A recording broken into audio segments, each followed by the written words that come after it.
got the feeling that it's not gonna work out. I got the feeling. Hey guys, and welcome to episode 2 of, well, I don't even know what I'm going to call this series, but as you saw in my last episode, I am doing a collab series with The Unfitting Key. I'm going to be doing in this video episode 2. Jesus, I need to have some water before I do anything. Oh, I have no water. So the first thing I just wanted to quickly go over just before I read the notes, because I can't actually remember what I wrote for this episode. So filming a video. So how do we film? Well, like I said in my previous episode, I literally just use the camera, so my Canon G7X, I have my tripod on a stand, and any other sort of books or boxes, something that can just raise the height. When it comes to actually filming, I tend to make sure that it's quiet, that I'm sort of in the mood for filming, and that I have my idea planned out fully. So if you haven't seen episode 1, the creation of an idea, then go back to my previous episode, otherwise you're just like, you're skipping a step. So yeah. One of the first notes that I wanted to pick up on was just tips and tricks during the actual filming session. When I'm filming, I tend to have my head and a little bit of my body in the camera. You don't need to have like everything hanging out, because usually I'm sitting here with no trousers on. I actually have trousers on today, so you don't need to worry, all the bits are in. So yeah, usually people just film, they have top half looking good and bottom half is just whatever happens, to be fair. Tips and tricks during filming. So with me, the main, it's not really a trick, the main tip I would say during filming is don't talk too fast. When you're filming, you obviously want to get that video filmed, you want to make sure that you have all the content you need before, I don't know, before friends come in, or before you've got to go on a date, or before you go out, sort of thing. What I would say is the slower you talk, the more easy it is for people to understand what you're saying. I mean, me, I generally talk fast, and the people that watch my content know that I speak fast, and they get used to, well, your subscribers and your supporters get used to the way that you speak. So I would say if you're an up and coming channel with like 5, 10, 15 say subscribers, and you haven't really done YouTube for quite a long time, I would say start by talking slowly, get your audience used to the way that you speak, and then you'll just naturally talk faster, they'll naturally understand you more. So again, I think I mentioned it in another video, but something else that I would recommend you doing is if you are talking and you mess up your sentences, or you say something in a way that it doesn't make sense to you, because think about it, if you don't understand what you're on about, then how is the audience going to understand what you're on about? In those circumstances where you say something where you feel like you could have phrased it slightly better, or like I said, you don't understand what you're saying, don't pause the recording, have the recording carrying on, but just compose yourself, think about what you're going to say, and just say the same thing again. If you have to, repeat the same sentence 4 times, so once you get to the editing session, once you're in the editing stage, you can just cut out the takes that you didn't like and have that one that you know you filmed well. And yeah, when it comes to editing, you don't need to, people won't see that like this take is from take 6 and this part's from take 8 or anything. They'll just see it's quite choppy, but that's your sort of style of editing. But we'll get into that part of the video in like a couple of minutes, because that's going to be part of this episode. But yeah, like I said, tips and tricks for filming. I would say if you're a small and becoming YouTuber that's like 50, 100 subscribers, and you're not that confident with talking in front of the camera, make sure you speak make sure you speak slowly so people actually understand what you're saying. And also, if you do film and you mess up, or you feel like you can rephrase something, then just rephrase it. Other than that, I don't really do anything else. I may take some breaks, I may run to the toilet, or go and grab food, or realise that something's in the oven and burning and I have to go and sort that out. But there's no really other tips and tricks that I do during film. I don't do any like weird blinks or have any scripts or anything like that. I literally just make sure I'm talking at a decent speed, and if I screw up my lines, I just re-say it. So when it comes into the filming aspect, again, you need to realise, or you need to understand, maybe, is there an aim behind your video? So some people, and the majority of people, just make content because they enjoy it. It's maybe a subject that they're passionate about, or it's just something that's interesting to them and they just want to share it with you guys. And with me personally, I'll do quite a lot of vlogs, university related stuff to do with maybe, I don't know, Little Mix or bands or pop music or TV shows, just because I have a bit of interest and a bit of knowledge about those sorts of things, and for me, talking about it just comes naturally. For some people, it won't, but yeah, they'll have their specific subjects to talk about. But when filming, do you have an aim? So do you want to turn a vision into a reality, or do you want people to learn more about this, or do you want people to understand about this? So, like I said, most people won't have an aim or a background objective from their video, but some people do. And if you do, and if you want to have something, then what do you want? Do you want people to engage with something you're working on? Do you want people to understand maybe something that you're going through, or those sorts of things? It's not a drastic thing, it's just something to just, I don't know, think about, I guess. With me, I don't really have much aims, or many aims when I'm filming. I just think, is this a funny video, or is this an interesting video? If I enjoy it, then other people will surely enjoy it, because if you think about it, if you don't like the video yourself, and you're sitting there editing like, I don't like this, don't like this, don't like this, then I'm sure your viewers won't like it, because you'll negatively put it out. And it's happened with me before. I put out a tweet and I was like, this video, I'm not really a fan of this video, I'm sure you guys won't like it. And I had someone reply to me and be like, well, don't say that, like, at the end of the day it's your video, but let us judge, like, as the viewers, let us decide whether it's a good or bad video. And the video actually went down pretty well, like it got 100 and something views, but people were leaving comments left, right and centre just saying, I did like this video, I did find it interesting, and that sort of thing. The third part of this video that I'm going to cover is how to edit, or how I edit, and why I edit in that particular way. How do I edit? Well, I don't have enough money for, say, iMovie or Premiere Pro or any of that. I know we have it available at university, but at the moment I'm obviously living in the city, so to get to the city campus it's probably a 10-15 minute walk, or to get to Clifton, which is where I'll be studying as well, it's about 20-25 minutes on the bus. The way in which I edit my videos is just on Movie Maker. Like, at the end of the day, like I've said, it doesn't matter about the editing style or the thumbnail or whatever. I mean, thumbnails, it doesn't matter about thumbnails, but we'll go over that in another episode. But with me, primarily, is as long as the film or the video, or yeah, as long as the film or the video you're making is decent quality, it doesn't matter what's edited on, it's still going to come out the same way, it's still going to come out as a .mp4, and yeah, it's then just the thumbnail, the tags, and everything like that as to whether your video is going to do well or not. How I edit, well, why I decide to edit that way. So with me, primarily on my vlogging channel, so my second channel, I leave as much in as I can. Like, I don't really cut many ums out, I just let it flow. If there's bits of just silence, I just speed it up, just so it's not like a 39,000 minute long vlog. My main channel, I obviously want to keep it as short as possible. Some of the recent videos I've been putting out, they're like 13-14 minutes long. The only reason I like that is because they started at half an hour. I chopped out as much of the ums and bad stuff and weird sentences as possible, but I just talked for so long that the video is still 15-14 minutes long. So again, that is everything in this video. I do hope you enjoyed part 2 of this little series I'm doing with Unfitting Key. Yeah, this was just a video on how to film a video and potentially how to edit the video as well. So if you did enjoy it, don't forget to give us a like, comment, share and subscription. Go over to his channel, see what he's posting, because I haven't got a clue when I'm posting this and I haven't got a clue when he's posting his either. But yeah, episode 3 will be coming in a few days time, so stay tuned and I will see you there. Bye bye. Hi, hello, hi, it's the Unfitting Key here, also known as Keys, also known as, what the hell is that thing? But most people call me Keys.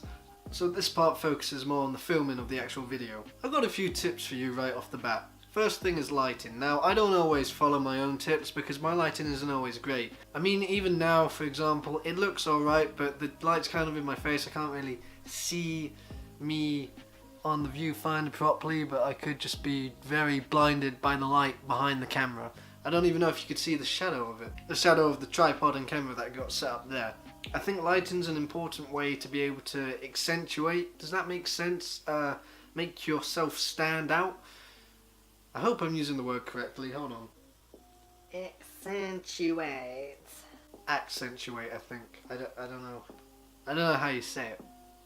Where was I? Oh yeah, lighting is important. Not only does it mean you can see me, the focus, but it also means you can see, well, where I am, if that's any interest to some people. For me, personally, when I watch videos, I know I focus on the focus of the video, but I also appreciate work that's gone into the background. I mean, if you look at my background here, you got some cymbals from an electronic drum kit, there's a trampoline, there's a case for some games, at the end of a piano, a chair that you can't see, this mask up here.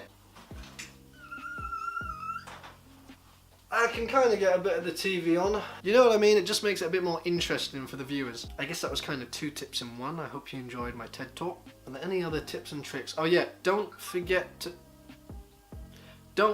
to make sure your camera is on and recording and it's all nice and beautiful.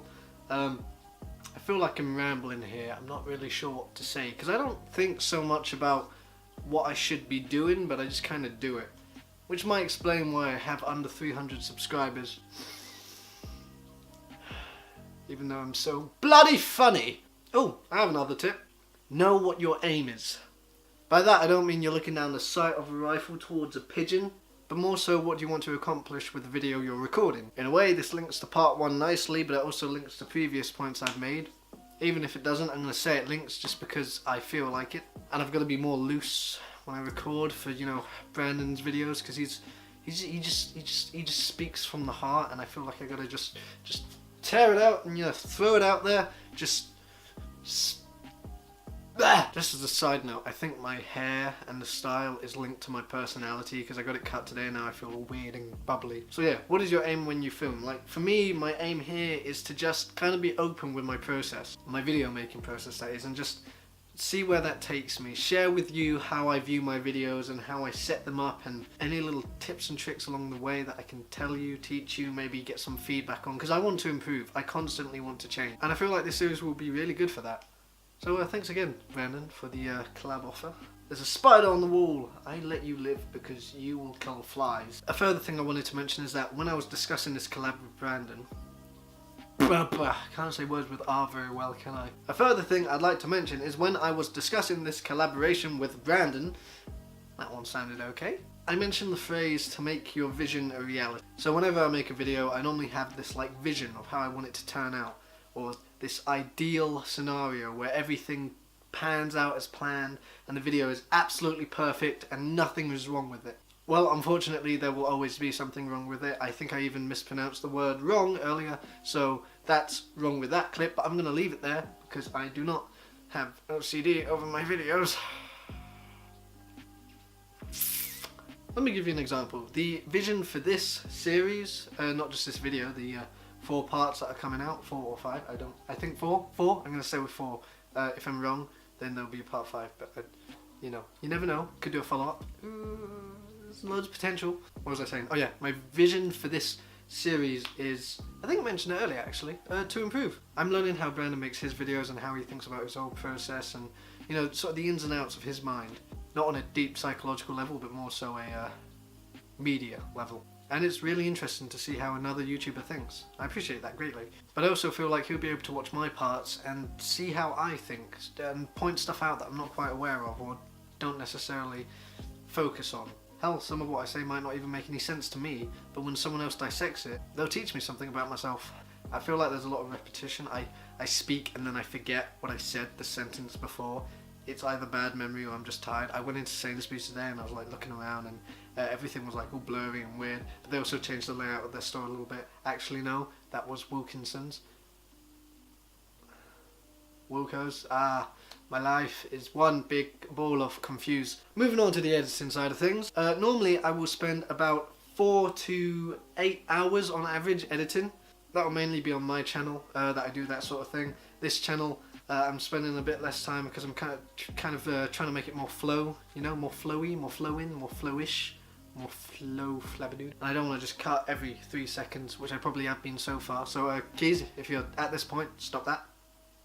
Bad. I don't want to make it fit more Brandon style of editing, so it's all nice and beautiful and everyone's happy, we're all smiling. But yeah, the reason I spend so long usually is because I want it to be that perfect vision, which we've already established that we will never get because something will always go wrong no matter what, or something won't look the exact way you want it because, I don't know, maybe your equipment is lacking or you're just low on time. There's always something, there's always a reason, and you could spend a million years re-recording one scene to make it perfect, but you would fall out of love, with it, purely because you will be a different person by that point. You would also probably die before you got there. We do not live that long. I see my editing in like 3 different stages, I think, maybe 4, maybe 3, maybe 4. It's one or the other. The first stage is literally just getting the clips in the right order and adding in any extra bits that I need to. The second stage would be like animations, adding in layers of video, so if there's like a picture that I want to come up or I want something to be animated in a weird way, then I do that in that stage, which usually takes the longest. And then the final stage is what I like to call the audio stage. where I just balance out levels of audio, add in sound effects, add in music, make everything sound sort of flush and as a whole a complete video. And why do I do it that way? Because I like to. It makes me feel complete. It makes me feel like I've created a product from start to finish, and I've been able to organize myself by following these steps. I really hope I haven't been talking for like just a minute, and when I cut this all down it's like 10 seconds. I doubt it though, because I've said way more than like 100 words, and I feel like 100 words a minute is quite a lot. Unless, is that typing or talking? It's one or the other. Anyway, I'm going to say that's the end of my part. Thank you again, Brandon, for allowing me to walk amongst your channel, or stand in a screen amongst your YouTube watch page, which is actually really lovely. I mean, look at that comment section. That is a really not. Where can I get myself one of those? My one's got like a smudge, just like down there, just down that bit, below. Yeah, do you know where it says write your comment? Just below that icon, there's like a little smudge. But he is really clean. Oh, it's decent couple of recommended videos as well. You know, if you're on desktop, that is. Yeah, cool. Yeah, so sorry. Thanks for having me again, and I'll see Brandon's audience in part 3. If you wanted to check out my channel, by the way, shameless plug. It's probably in the description. I mean, maybe he didn't put me in the description. Maybe he doesn't want to. Well, I'm out of it. Yeah. See you next part.